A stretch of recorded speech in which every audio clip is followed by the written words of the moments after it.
नहीं समझ आई आपको ये बात? समझ आ रही है नहीं आ रही? मस्जिद मदरसे के लिए देना बहुत अच्छी बात है, मैं नफी नहीं कर रहा। ये तकसीम क्यों है बाबा? नबी के वारिस ये उलमा हैं कि आलिम की जात पर खर्च करना दीन पर खर्च करना नहीं है।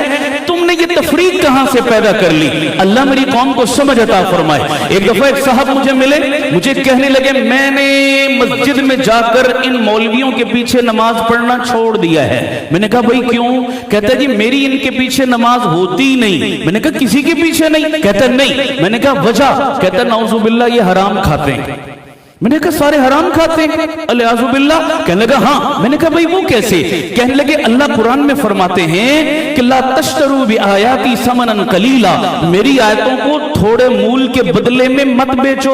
अल्लाह कह रहे हैं मेरी आयतों को बेचो मत, और ये मौलवी बेच रहे हैं। मैंने कहा कैसे बेच रहे हैं? कहने लगा ये नमाज पढ़ाते हैं तनख्वाह लेते हैं, ये बच्चों को दरसगाह में कुरान पढ़ाते हैं तनख्वाह लेते हैं, तो ये जो तनख्वाह ले रहे हैं पैसे ले रहे हैं, ये तो कुरान बेच रहे हैं, ये तो दीन बेच रहे हैं। और दीन बेचने वाला शरीयत की मुखालफत कर रहा है, वो हराम खा रहा है, और जो हराम खाए उसके पीछे नमाज नहीं होती।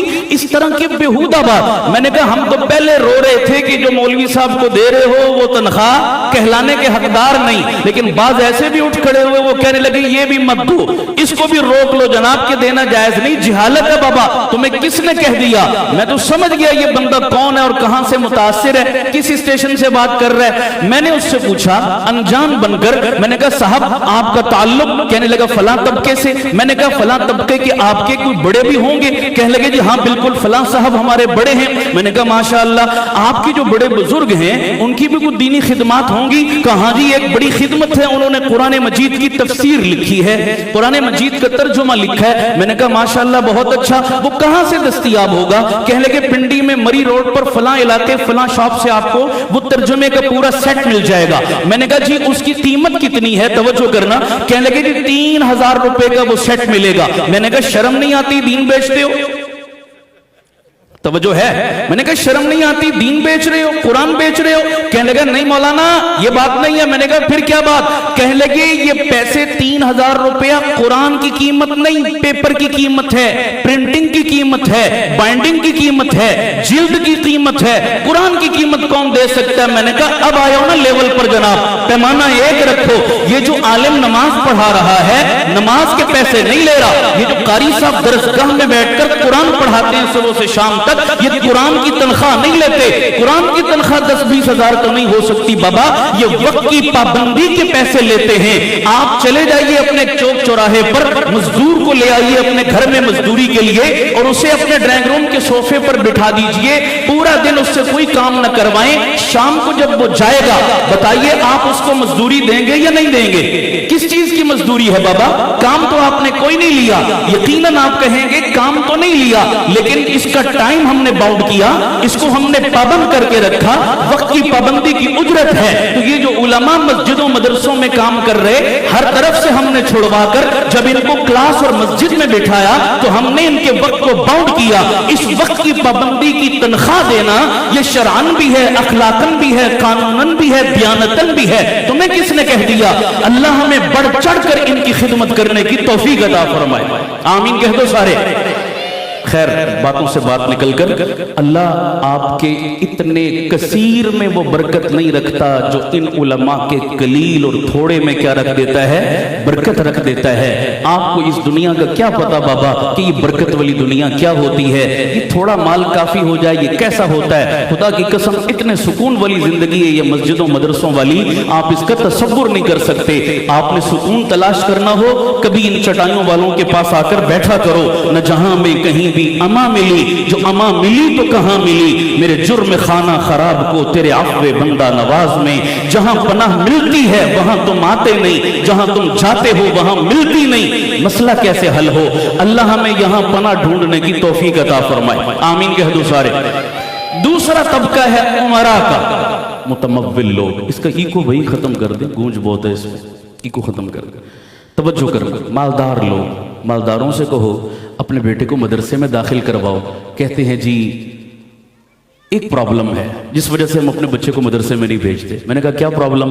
कहने लगे जी ये जो मौलवी लोग हैं ना ये पुरानी सोच के मालिक हैं, एक मखसूस सा इनका लगा लिपटा सा निसाब है, उसी को लेकर ये अपने बच्चों को आज 14वीं सदी में भी पढ़ा रहे हैं।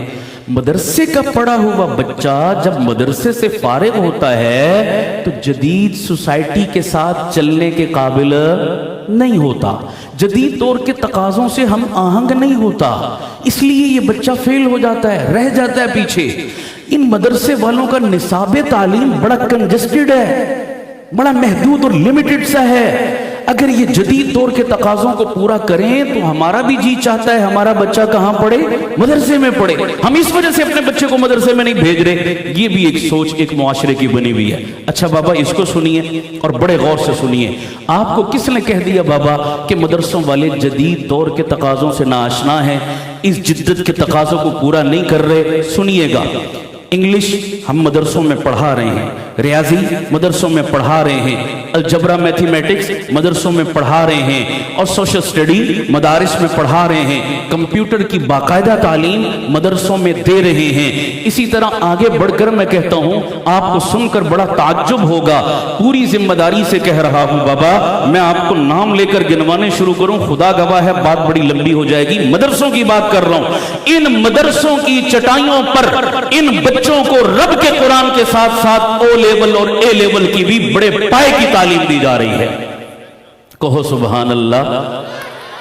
ओ लेवल ए लेवल, किस लेवल की तालीम दे रहा है मदरसा? बड़े बड़े असरी इदारों को, कैम्ब्रिज ऑक्सफोर्ड को टक्कर दे रहा है, टक्कर। ऐसे एम ए की वाली तालीम नहीं है। और इसकी सिर्फ एक दो मिसालें अर्ज करता हूं। गुज़श्ता साल वर्ल्ड लेवल, पाकिस्तान की बात नहीं कर रहा, पूरी दुनिया में ओ लेवल ने जिस बच्चे ने टॉप किया है वो कराची के दारुल उलूम के मदरसे का स्टूडेंट है। कहो सुभान अल्लाह। यानी दीनी तालीम में तो इन मदारिस का कोई सानी नहीं है, दीन में तो अपना लोहा इन्होंने मनवाया ही मनवाया। ये उस फील्ड में भी निकले, खुदा की कसम बड़े बड़ों को इन्होंने पीछे छोड़ दिया है। गुज़श्ता साल आईटी की बड़ी बड़ी यूनिवर्सिटियां इस्लामाबाद में जमा हुई और 50 यूनिवर्सिटियों का एक मदरसे के साथ ड्रोन्स का मुकाबला था, और उस ड्रोन्स के मुकाबले के अंदर 50 आईटी की यूनिवर्सिटियों को शिकस्त देकर टॉप करने वाला एक मदरसा था। क्या था? एक मदरसा था। गुज़श्ता साल पिशावर में 150 यूनिवर्सिटियों का मुकाबला हुआ। उन 150 यूनिवर्सिटियों में टॉप करके पोजीशन लेने वाला आईटी और साइंस की यूनिवर्सिटियों में एक मदरसा था। बाबा तुम्हें किसने कह दिया कि हम मुल्ला लोग हैं, जदीद दौर के तकाज़ों से ना आशना है? आओ तुम्हारी आंखें खुल जाएं खुदा की कसम। और अगली बात सुनिए, मैं पूरी जिम्मेदारी से कह रहा हूं, जर्नलिज्म हम इन मदरसों की चटाइयों पर बच्चों को पढ़ा रहे हैं, सहाफत इन चटाइयों पर बच्चों को मदरसों में पढ़ा रहे हैं। इससे आगे बढ़कर कहता हूं, पूरी जिम्मेदारी से कहता हूं, इकोनॉमी, मईशत और बैंकिंग इन मदरसों की चटाइयों पर हम अपने बच्चों को पढ़ा रहे हैं। जाओ अपने पूरे वाकेंट नहीं, पाकिस्तान के तमाम बड़े शहरों का चक्कर लगाओ, जितने पाकिस्तान के बड़े बड़े, बल्कि मैं इससे आगे बढ़कर कहता हूं वर्ल्ड लेवल पर चले जाओ। इस्लामिक बैंकिंग को दुनिया में मुतारफ करवाने का सेहरा ही मदरसे के मुल्ला के सर पर है। कहो सुभान अल्लाह। किसी भी आप इस्लामी बैंक में चले जाएं, उस इस्लामी बैंक को चलाने वाला, उसकी सुपरविजन करने वाला, उसको लेकर चलने वाला, उसके ऊपर जो टॉप अथॉरिटी बैठी हुई है वो मदरसे का एक मुल्ला बैठा हुआ उस बैंक के निजाम को चला रहा है। जाओ, यकीन नहीं आता तो अपने शहर के इस्लामी बैंकों को कंगाल कर देख लो। ये बाहर से पढ़कर नहीं आए, इन्होंने इन चटाइयों पर बैठकर इसी फिक़ा को पढ़कर इस्लामी बैंकिंग की तालीम हासिल की है। तुम्हें किसने कह दिया कि ये जदीद मदारिस, ये मदारिस जिद्दत से ना आशना? जितनी जरूरत है उस जरूरत को बिहम्दिल्लाह हम पूरा कर रहे हैं। हम बिल्कुल जदीद दौर के तकाज़ों से नाबद लोग नहीं हैं। लेकिन एक फर्क है, सुनिएगा, बड़े गौर से सुनिएगा। हमारा एक नुक्ता इख्तिलाफ क्या है जिसको पब्लिक समझती नहीं और हमसे खामखा बदगुमान हो जाती है। सुनो, मदारिस का मुकदमा सुनो। हमारा आपसे इख्तिलाफ किस पॉइंट पे होता है? ये दलील के इख्तिलाफ की बात कर रहा हूं।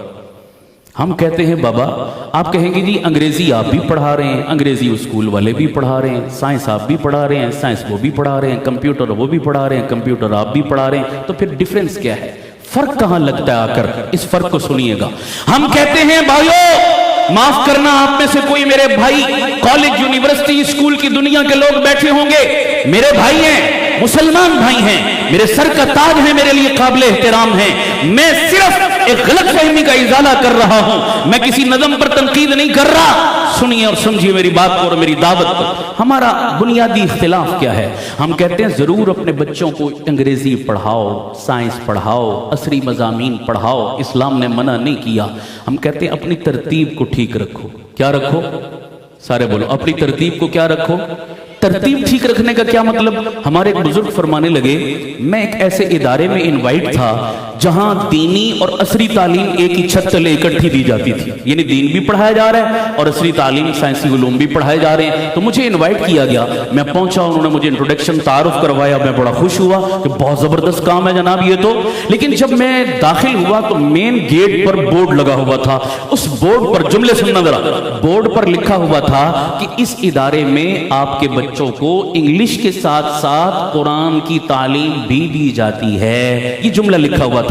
میں نے کہا زندہ باد, شاباش, بہت اچھا, زبردست کام کر رہے ہیں آپ, ایک ہی چھت تلے دونوں چیزیں دے رہے ہیں, مگر ترتیب اپنے ٹھیک کریں.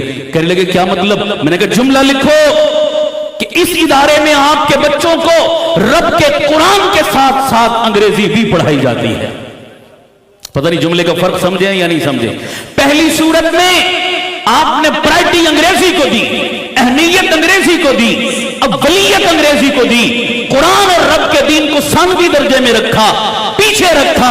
یہ مسلمان کی شان نہیں ہے, یہ مسلمان کے ایمان کا تقاضا نہیں ہے. ہمارا ایمان ہے ہمارا بچہ کالج میں پڑھے, یونیورسٹی میں پڑھے, اسکول میں پڑھے, لیکن ہر جگہ خدا کے دین کے پرچم کو بلند رکھے, مغلوبیت کا شکار نہ ہو, احساس کمتری کا شکار نہ ہو. آج میں اپنے بچے کو مدرسے کی چٹائی پر بیٹھ کر انگریزی بھی پڑھاتا ہوں, کمپیوٹر بھی سکھاتا ہوں, اعلیٰ سے اعلیٰ تعلیم بھی دیتا ہوں, لیکن تمام تر عصری علوم حاصل کرنے کے باوجود بھی میرا مدرسے کا بچہ رہتا محمد کا غلام ہی ہے.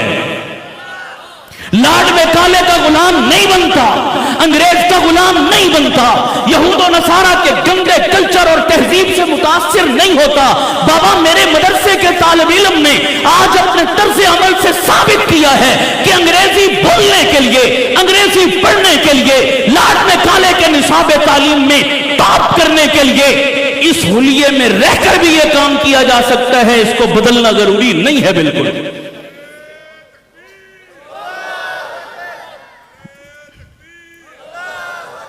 کچھ سمجھ آ رہی ہے نہیں آ رہی؟ یہ سارے کام سروں پہ پگڑیاں باندھ کے بھی ہو سکتے ہیں, یہ سارے کام شلوار ٹخنوں سے اوپر رکھ کے بھی ہو سکتے ہیں, یہ سارے کام سنت رسول سجا کر بھی ہو سکتے ہیں.